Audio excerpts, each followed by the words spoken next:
other three witnesses have identified this amorphous standard for impeaching a president. They've said that if a president abuses his power for personal or political gain, it's impeachable conduct. You agree with me? Not the way it's been stated. In fact, there's so many different standards. I got a long ways to go here. Well, there's been so many different standards. One of them was attempting to abuse office. Okay. I'm not even sure how to recognize that, let alone define it. So let me go with a few examples and see if you agree with me. Lyndon Johnson directed the Central Intelligence Agency to place a spy in Barry Goldwater's campaign. That spy got advanced copies of speeches and other strategy, delivered that to the Johnson campaign. Would that be impeachable conduct according to the other panelists? Oh, well, it sweeps pretty broadly, so I assume so. How about when President Johnson put a wiretap on Goldwater's campaign plane? Would that be for political benefit? Well, I can't exclude anything under that definition. Okay. Well, I'm going to go with a few other presidents. We'll see where we go. Congressman Deutsch just informed us that FDR put country first. Now, Franklin Delano Roosevelt, when he was president, directed the IRS to conduct audits of his political enemies, namely Huey Long, William Randolph Hearst, Hamilton Fish, Father Coughlin. Would that be an abuse of power for political benefit, according to the other panelists? Would that be impeachable conduct? I think it all would be subsumed into it. How about when President Kennedy directed his brother, Robert Kennedy, to deport one of his mistresses as an East German spy? Would that qualify as impeachable conduct? Once again, I can't exclude it. And how about when he directed the FBI to use wiretaps on congressional staffers who opposed him politically? Would that be impeachable conduct? It would seem to be falling within it. And let's go to Barack Obama. When Barack Obama made a finding that the Senate was in recess and appointed people to the National Labor Relations Board and lost 9-0, Ruth Bader Ginsburg voted against the president on this issue. Would that be an abuse of power? I'm afraid you have to direct it to others, but I don't see any exclusions under their definition. Okay, and how about when the president directed his national security advisor and the Secretary of State to lie to the American people about whether the ambassador to Libya was murdered as a result of a video or was murdered as a result of a terrorist act? Would that be an abuse of power for political benefit 17 days before the next election? Well, not according to my definition, but the others will have to respond to their own. Well, you've heard their definition. You can apply those facts to their definition. I have a hard time excluding anything out of... How about when Abraham Lincoln arrested legislators in Maryland so that they wouldn't convene to secede from the Union? And Virginia already had seceded, so it would have placed Washington, D.C., the nation's capital, in the middle of the rebellion. Would that have been an abuse of power for political benefit? Well, it could be under that definition. And you mentioned George Washington a little while ago as perhaps having met the standard of impeachment for your other panelists.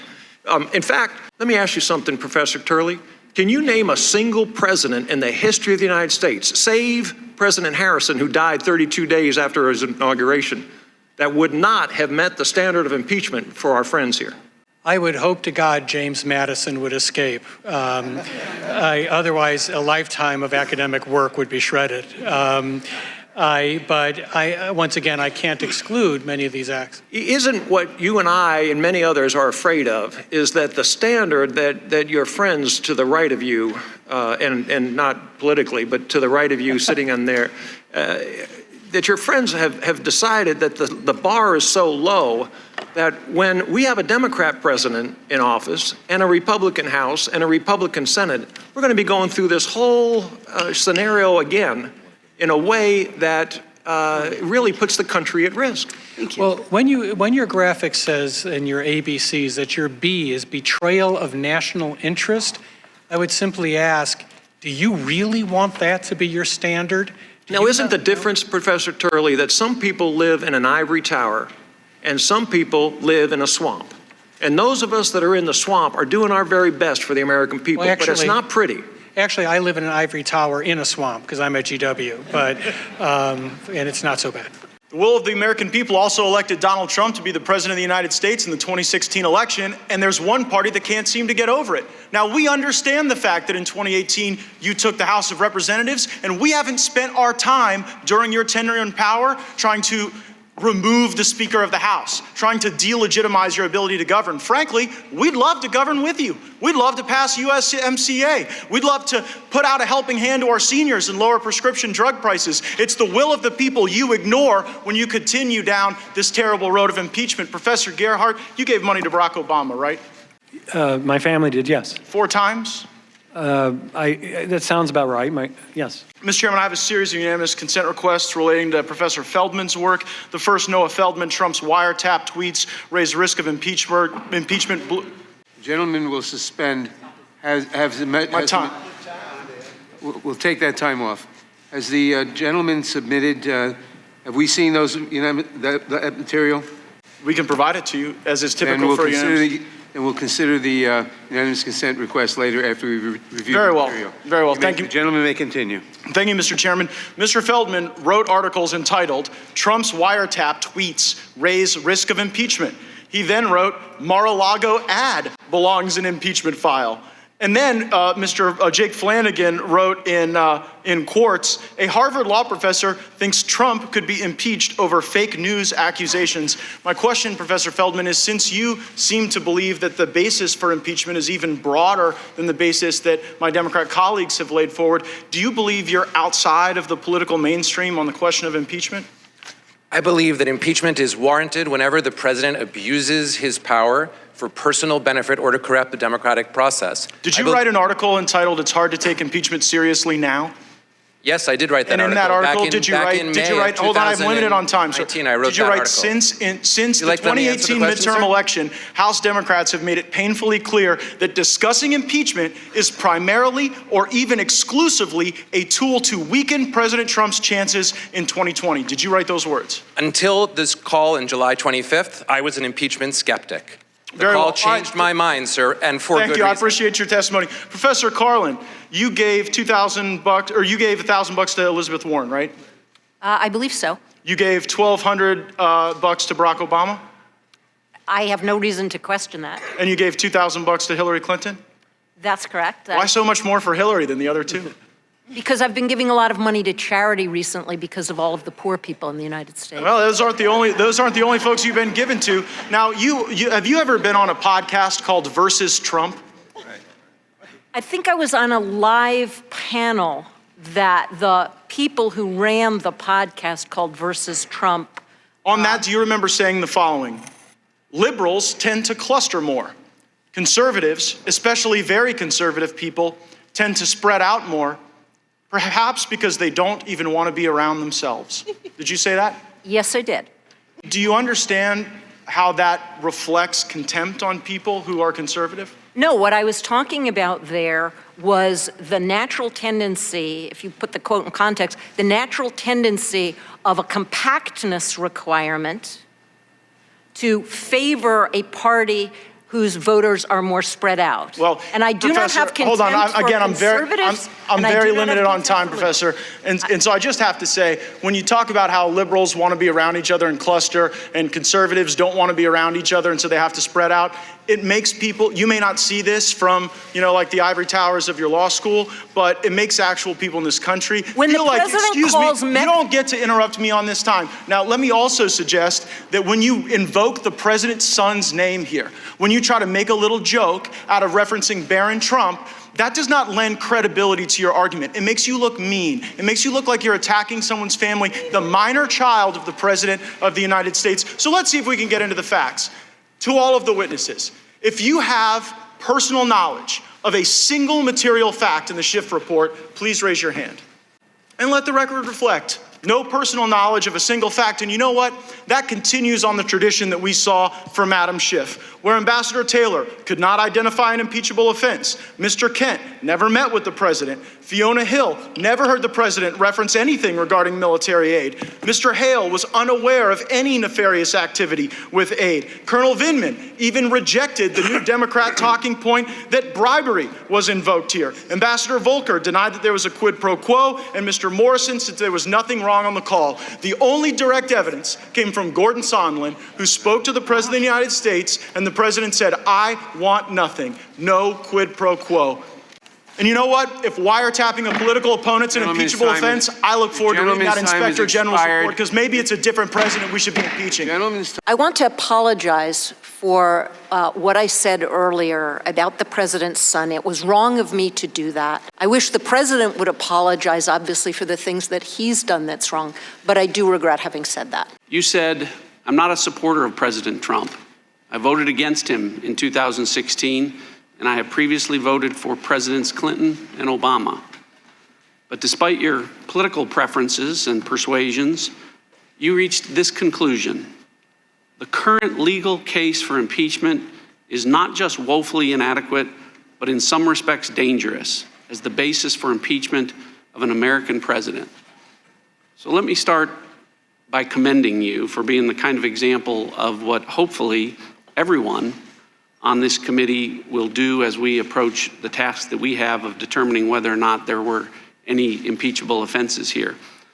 One of the problems that you've articulated as leading you to the conclusion of calling this the, should it proceed, the shortest impeachment proceeding with the thinnest evidentiary record and the narrowest grounds ever attempted to impeach a president, is the fact that there has been this ever-changing, constantly evolving, moving target of accusations, if you will.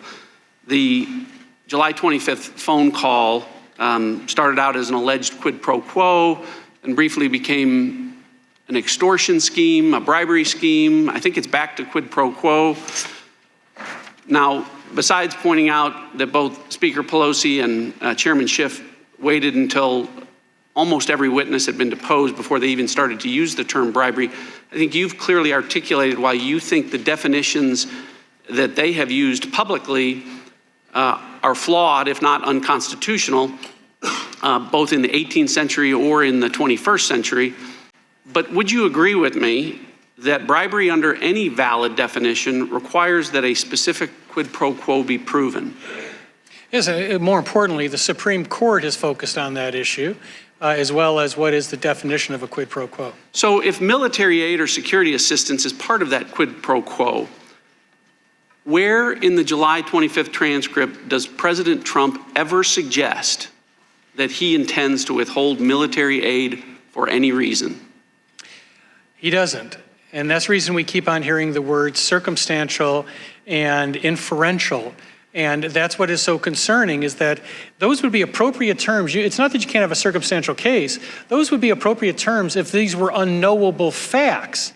But the problem is that you have so many witnesses that have not been subpoenaed, so many witnesses that we've not heard from. Right. You know. So if it's not in the transcript, then it's got to come from witness testimony, and I assume you've reviewed all the witness testimony. So you know that no witness has testified that they either heard President Trump or were told by President Trump to withhold military aid for any reason, correct? Correct. Let me turn to the issue of obstruction of justice quickly. I think you assumed, as I did, that when Democrats have been talking about obstruction, it was specifically related to the Ukraine issue. And I know you've talked about that a lot today. You've clearly stated that you think that President Trump had no corrupt intent on page 39 of your report. You said something else I think that bears repeating today. You were highlighting the fact that the Democrats appear to be taking the position that if a president seeks judicial review over executive branch testimony or documents subpoenaed by Congress, that rather than letting the courts be the arbiter, Congress can simply impeach the president for obstruction based on that. Did I hear you say that if we were to proceed on that basis, that that would be an abuse of power? I did, and let me be very clear about this. I don't disagree with my colleagues that nothing in the Constitution says you have to go to a court or wait for a court. That's not what I'm saying. What I'm saying is that if you want a well-based, a legitimate impeachment case, to set this abbreviated schedule, demand documents, and then impeach, because they haven't been turned over when they go to a court, when the president goes to a court, I think that is an abuse of power. That's not what happened in Nixon. And in fact, the ultimate decision in Nixon was that there are legitimate executive privilege claims that could be raised. And some of them deal with the type of aides involved in this case, like a national security advisor, like a White House counsel.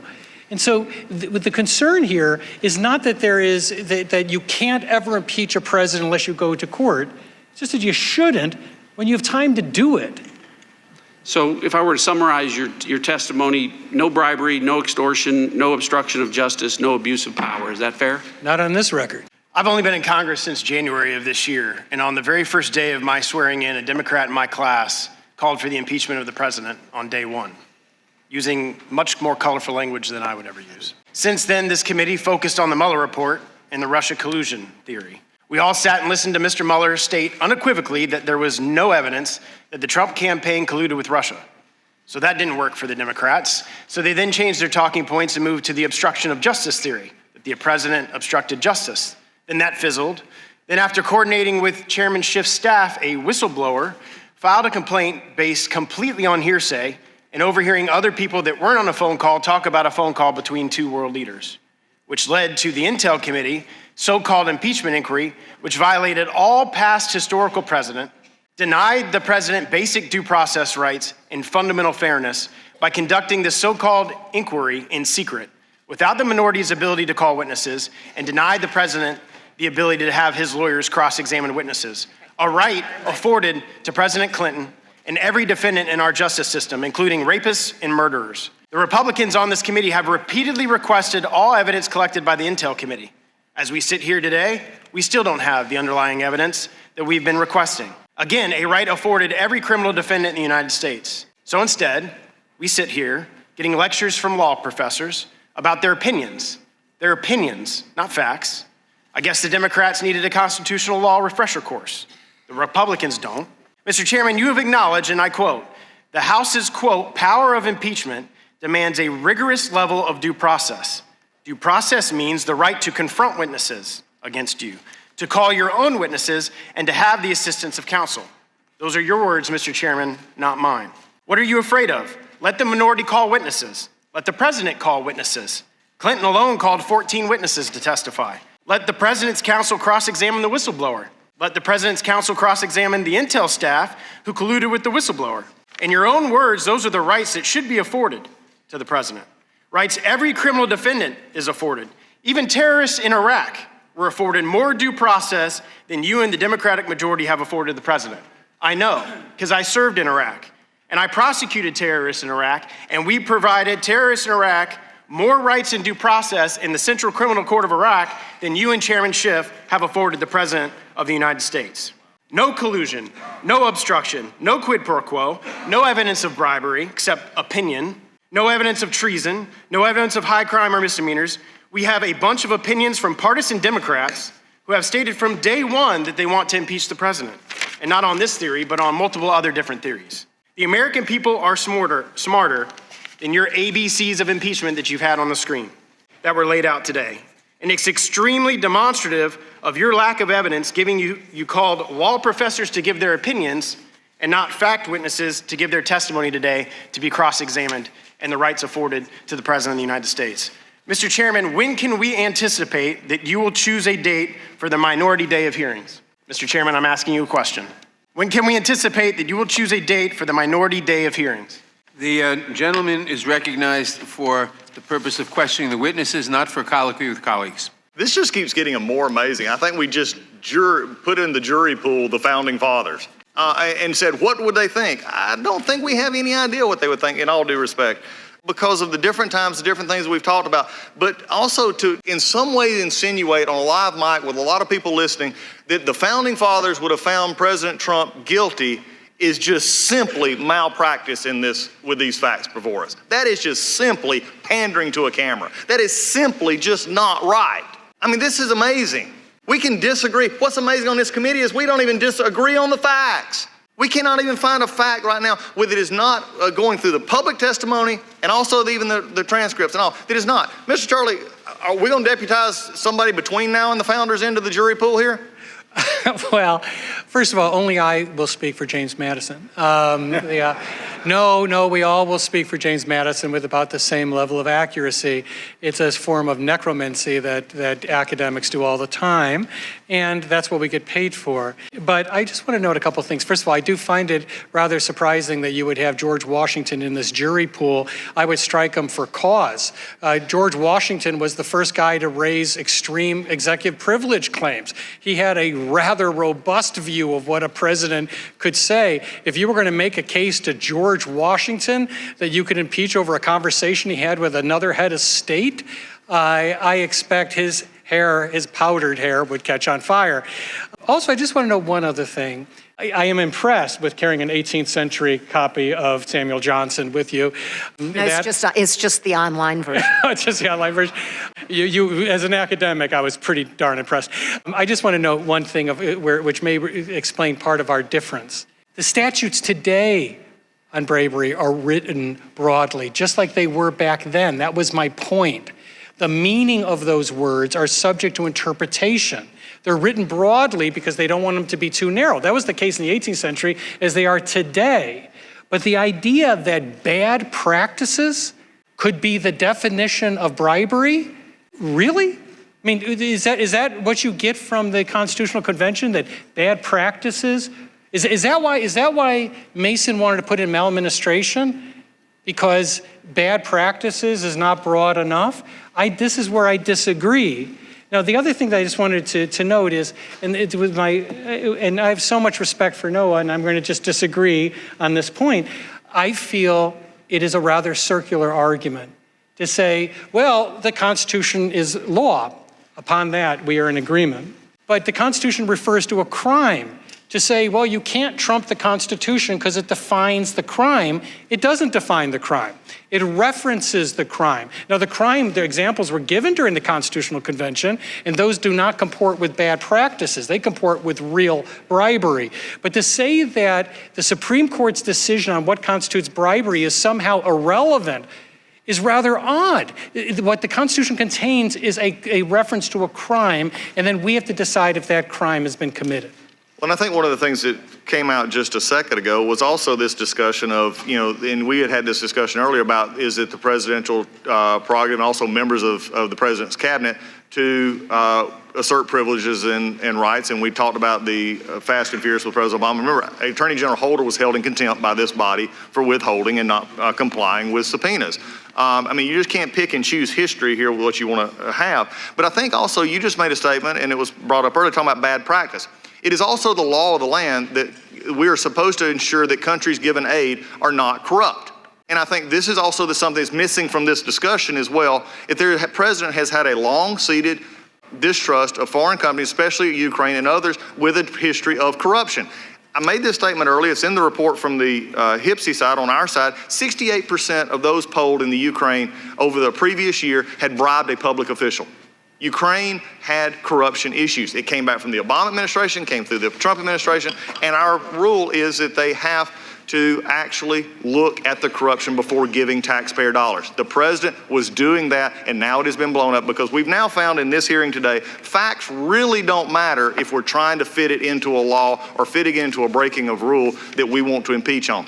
And as I've said, the reason we're doing this is the train is on the track. This is a clock calendar impeachment, not a fact impeachment. When instead of the committee of jurisdiction bringing in fact witnesses to get to the bottom of what happened, and not even having time to review the report, which, as Professor Turley indicated, is wafer thin when compared to the 36 boxes of documents that were delivered to the last impeachment.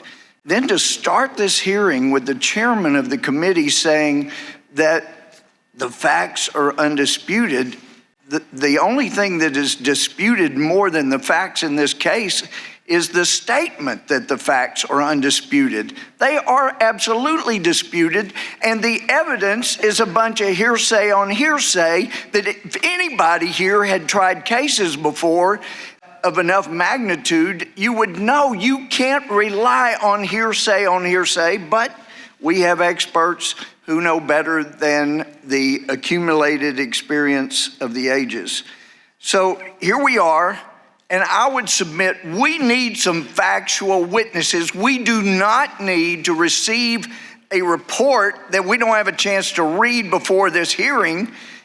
We need a chance to bring in actual fact witnesses. And there are a couple I can name that are critical to us getting to the bottom. They work for the National Security Council, Abigail Grace, Sean Misko. They were involved in the U.S.-Ukraine affairs, and they worked with Vice President Biden on different matters involving the Ukraine. They worked with Brennan and Masters. They have absolutely critical information about certain Ukrainians' involvement in our U.S. election. Their relationships with the witnesses who went before the Intel Committee and others involved in these allegations make them the most critical witnesses in this entire investigation. And their records, including their emails, their text messages, their flash drives, their computers, have information that will bring this effort to remove the president to a screeching halt. So we have an article here from October 11th. Kerry Pickett points out that House Intelligence Committee Chairman Adam Schiff recruited 2 former National Security Council aides who worked alongside the CIA whistleblower at the NSC during the Obama and Trump administrations. Abigail Grace, who worked at the NSC until 2018, was hired in February, while Sean Misko, an NSC aide until 2017, joined Schiff's committee in August. The same month, the whistleblower submitted his complaint.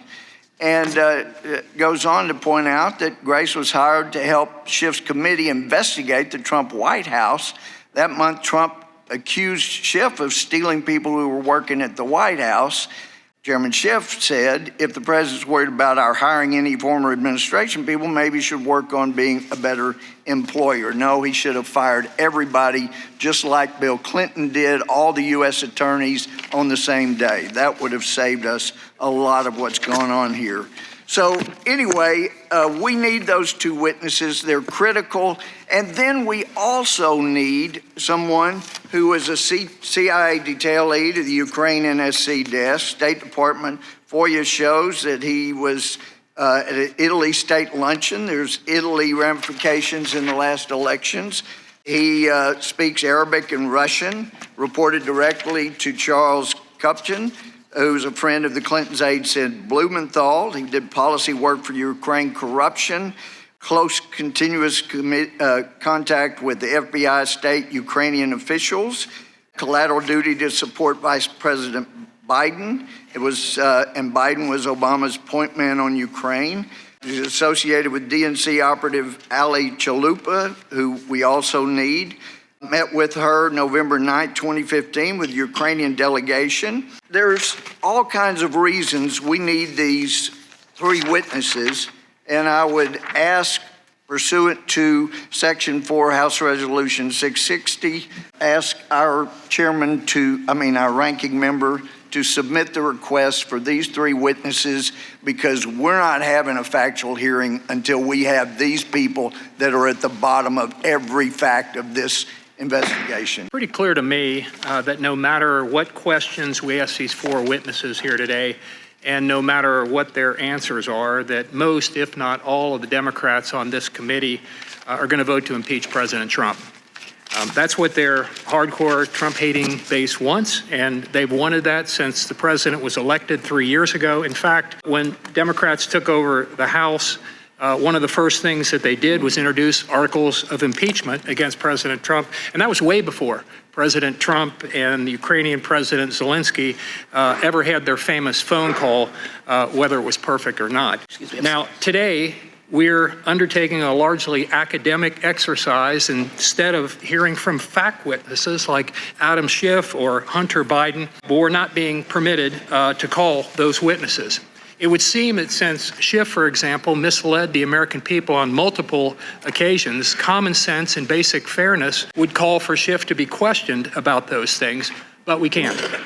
Mr. Chairman, back in 1998, when another president, Bill Clinton, was being considered for impeachment, you said, and I quote, "We must not overturn an election and impeach a president without an overwhelming consensus of the American people and their representatives in Congress."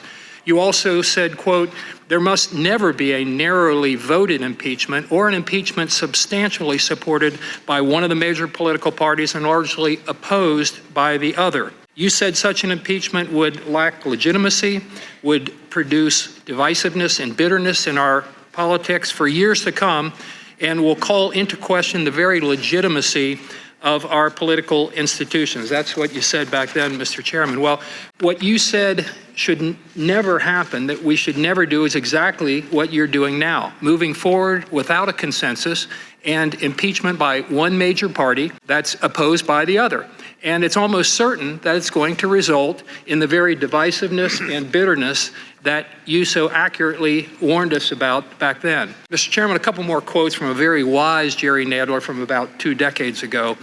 Quote, the last thing you want, it's almost illegitimate, is to have a party line impeachment. You shouldn't impeach the president unless it's a broad consensus of the American people.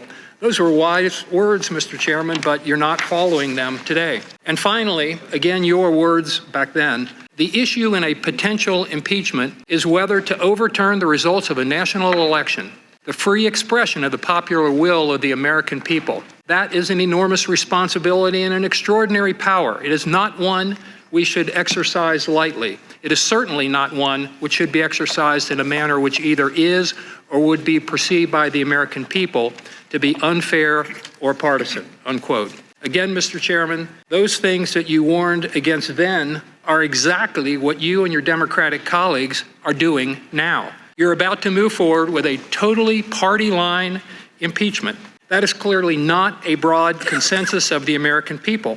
You're overturning the result of a national election, and there's no doubt that it will be perceived by at least half of the American people as an unfair and partisan effort.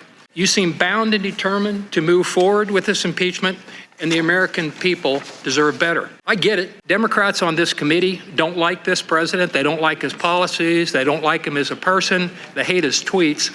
They don't like the fact that the Mueller investigation was a flop. So now you're going to impeach him. Well, I got news for you. You may be able to twist enough arms in the House to impeach the president, but that effort's going to die in the Senate. The president's going to serve out his term in office and in all likelihood be reelected to a second term, probably with the help of this very impeachment charade that we're going through now.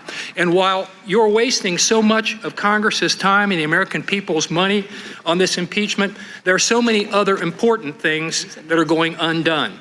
Within this committee's own jurisdiction, we should be addressing the opioid epidemic. We could be working together to find a solution to our immigration and asylum challenges on our southern border. We could be protecting Americans from having their intellectual property and jobs stolen by Chinese companies. And we could be enhancing election security, just to name a few things. Congress as a whole could be working on rebuilding our crumbling infrastructure, providing additional tax relief to the nation's middle-class families, and providing additional security to our people here at home and abroad. Instead, here we are spinning our wheels once again on impeachment. What a waste. The American people deserve so much better. Professor Karlan, context is important, isn't it? Yes, sir. Yeah, because just a few minutes ago when our colleague from Florida presented a statement you made, you said, well, you got to take that statement in context, but it seems to me you don't want to extend the same or apply the same standard to the president. Because the now famous quote, I would like you to do us a favor, you said about an hour and a half ago that didn't mean us, it meant the president himself. But the clear reading of this, I would like you to do us a favor though because, you know what the next two words are? I don't have the document. I'll tell you, because our country. He didn't say, I would like you to do me a favor, though, because I have been through a lot. He said, I want you to do us a favor, though, because our country has been through a lot. You know what when this call happened? Happened the day after Mueller was in front of this committee. Of course, our country was put through 2 years of this. And the idea that you're now going to say, oh, this is the royal we, and he's talking about himself, ignores the entire context of his statement. That whole paragraph, you know what he ends that paragraph with? Talking about Bob Mueller. And this is the basis for this impeachment, this call. It couldn't be further from the truth. You want the standard to apply when Representative Gaetz makes one of your statements. Oh, you got to look at the context. But when the President of the United States is clear, you try to change his word. And when the context is clear, he's talking about the 2 years that this country went through because of this Mueller report. Somehow that standard doesn't apply to the president. That is ridiculous. Gentleman's time has expired. From the fraudulent process and the broken procedure to the Democrats' unfounded claims. And the full facts are obviously not before us today.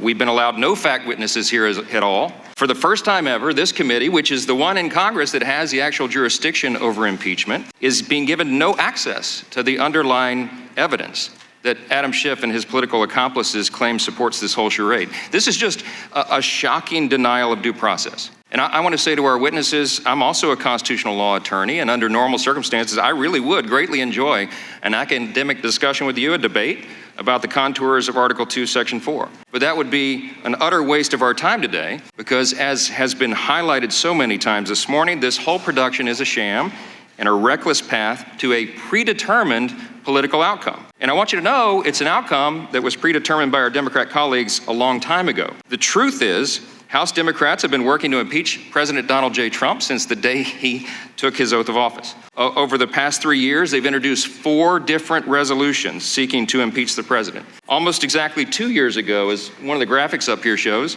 December 6, 2017, 58 House Democrats voted to begin impeachment proceedings. Of course, that was almost 20 months before the famous July 25th phone call with Ukraine's President Zelensky. And this other graphic up here is smaller, but it's interesting too. I think it's important to reiterate for everybody watching at home that of our 24 Democrat colleagues and friends on the other side of the room today, 17 out of 24 have already voted for impeachment. So, I mean, let's be honest. Let's not pretend that anybody cares anything about what's being said here today or the actual evidence or the facts. As Congresswoman Lofgren said, we come with open minds. That's not happening here.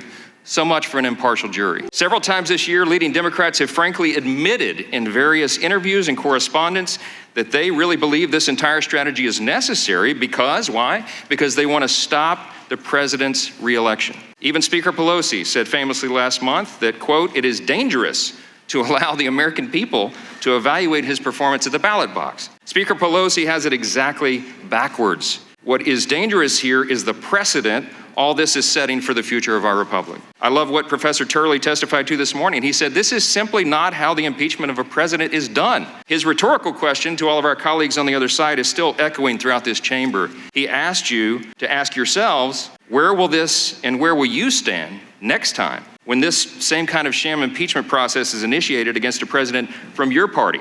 The real shame here today is that everything in Washington has become bitterly partisan, and this ugly chapter is not going to help that. It's going to make things really that much worse. President Turley said earlier that we are now living in the era that was feared by our founders, what Hamilton referred to as a period of agitated passions. I think that says it so well. This has indeed become an age of rage. President Washington warned in his farewell address in 1796 that extreme partisanship would lead us to the ruins of public liberty. Those were his words. This hyper-partisan impeachment is probably one of the most divisive and destructive things that we could possibly do to our American family. Let me tell you what I heard from my constituents in multiple town halls and meetings back in my district just 2 days ago. The people of this country are sick of this. They're sick of the politics of personal destruction. They're sick of this toxic atmosphere that is being created here, and they're deeply concerned about where all this will lead us in the years ahead, rightfully so. You know what the greatest threat is? The thing that ought to keep every single one of us up at night is the rapidly eroding trust of the American people in their institutions. One of the critical presuppositions and foundations of a self-governing people in a constitutional republic is that they will maintain a basic level of trust in their institutions, in the rule of law, in the system of justice, in the body of elected representatives, their citizen legislators in the Congress. The greatest danger of this fraudulent impeachment production is not what happens this afternoon or by Christmas or in the election next fall. The greatest danger is what this will do in the days ahead to our 243-year experiment in self-governance. What effect this foolish new precedent, this Pandora's box, will have upon our beleaguered nation 6 or 7 years from now, a decade from now, in the ruins of public liberty that are being created by this terribly short-sighted exercise today. God help us. We have found many things. In fact, 3 of our 4 witnesses here today alleged numerous crimes committed by the president. And at times it seemed like we were even trying to make up crimes as we go out. Well, if it wasn't this, well, it was the intent to do it. It went along that is interesting today as I started this day, and I'm gonna come back to it now. As much as I respect these who came before us today, this is way too early. Because we've not as a committee done our job. We've not as a committee come together, looked at evidence, taken fact witnesses, put people here in front of us under oath to say what happened and how did it happen and why did it happen. We're taking the work of the Intel Committee and the other committees. We're taking it seemingly at face value. And I will remind all that the chairman even is the biggest proponent of this not happening in his earlier statements almost 20 years ago when he said we should not take a report from another entity and just accept it, otherwise we are a rubber stamp. Now, to my Democratic majority, they may not care because, as I've said before, this is about a clock and a calendar. A clock and a calendar. They're so obsessed with the election next year that they just gloss over things. In fact, what is interesting is, as I said earlier, 3 of the 4 witnesses alleged numerous crimes committed by the president. However, during the Intel Committee hearings, none of the fact witnesses identified a crime. If you're writing about this, that should alarm you. So this impeachment narrative being spun by the majority is a fake one. It's majority spinning 3% of the facts while ignoring 90% of 7% of the other. In fact, Professor Turley earlier said today, impeachment needs proof, not presumptions. We have one of the fact witnesses in the Intel Committee. I presumed that was what was going on, Mr. Sonderland. You know what is happening here today is also we found out today, I thought it was really interesting. This is the Judiciary Committee, but we also found out something today that facts don't matter. In fact, facts don't matter unless we can fit those facts to fit the narrative we want to spin before this committee and the American people. If they don't matter, we also heard one of the witnesses state today that it doesn't matter if aid was released or not. Of course it matters. But unfortunately, the only one of the many facts ignored by the majority. They're ignoring a ton of substantive facts that matter. It apparently doesn't matter to the Democrats that Ambassador Volker, the former special envoy to the Ukraine, made clear in his testimony there was no conditionality on the White House meeting or the aid. The Democrats and their witnesses haven't mentioned that because it's unhelpful to the narrative they're spinning. It apparently doesn't matter that to the Democrats and the majority here, that the president did not condition his aid on an investigation. In fact, Mr. Sondland's statement is to the contrary was presumption. It was right here in this room. He called it a guess, right where you're sitting. Called it a guess, a presumption. That's what he thought. God forbid if we walk into our courtrooms or in our proceedings now to find somebody guilty of something we're calling a crime, and we walk into court now and all of a sudden, well, I thought it was. The witness said, I presumed it was. God forbid this is where we're at. But you know, we've also heard today that you can make inference, though. It's okay if you're just inferring. I don't know about the professors here, for those of us in court on both sides of the aisle. I've never heard anyone go in and hear a judge say, just infer what you think they meant, and that'll be enough. It's not inference. You know, it probably doesn't matter that the president didn't condition a meeting on an investigation. He met with Zelensky with no preconditions. Zelensky didn't even find out about the hold on the aid until it was after a month after the call when he read it in Politico. The aid was released shortly thereafter, and Ukraine didn't have anything to do to get the aid released. Not only was the aid released, but lethal aid was given as well. And if you think that doesn't matter, there were 5 meetings between the time the aid was stopped and the time the aid was released, and in none of those meetings, between ambassadors and others, including the vice president and senators, none of that was ever connected to a promise of anything on the aid. Nothing was ever connected. 5 times. And 2 of those were after President Zelensky learned that aid was being held. Tell me there's not a problem here with the story. That's why fact witnesses aren't here right now. The evidence against the president is really about policy differences. In fact, 3 of the Democratic star witnesses, Hill, Taylor, and Kent, weren't even on the call. They read transcripts like everyone else. On July 26, Zelensky met with Volker and Sondland and made no reference to quid pro quo or hold on aid. They met several more times, no references. But none of none of these inconvenient facts or so many other inconvenient facts matter to the majority. Moreover, we don't even know what, if additional hearings, we will have to address other facts. This is the part that bothers me greatly. It is something we have seen from January of this year. No concern about a process that works, but simply a getting to an end that we want. You know, I agree with Professor Feldman. He may find that strange, but I do agree with you on something. It's not his job to assess the credibility of witnesses. It's this committee's job. And I agree. But this committee can't do our jobs if none of the witnesses testify before our committee, even ones that we have talked about calling today, and the majority has said we don't want. To do that, we still don't have an answer on what this committee will do once this hearing ends. The committee received Mr. Chairman Schiff's report yesterday, but we still don't have the underlying evidence. The rules even set up by this body are not being followed to this day, but yet nobody talks about it on the majority side. The witnesses produced by Chairman Schiff and the American people talked about their feelings, their guesses, their presumptions, but even though the facts may not matter to the majority, 97% of the other facts do matter to the American people. So my problem is this. As the ranking member of this committee, one of the oldest, most should-be fact-based, legal-based committees we have here, where impeachment should have been all along. I have a group of members who have no idea where we're headed next. I bet you, though, if I ask the majority members outside the chairman, they don't have a clue either. Very much one. Because if they haven't, they should share it. Because this is not a time to play hide the ball. This is not a time to say, we're going to figure it out on the fly. You're talking about overturning 63 million votes of a president duly elected who is doing his job every day. And by the way, was overseas today while we're doing this, working with our NATO allies. So the question I have is, where do we head next? We've heard this ambiguous presentation, but here's my challenge. I've already been voted down and tabled today. Mr. Schiff should testify. Chairman Schiff, not his staff, must appear before this committee to answer questions about the content of his report. That's what Ken Starr did 20 years ago, and history demanded.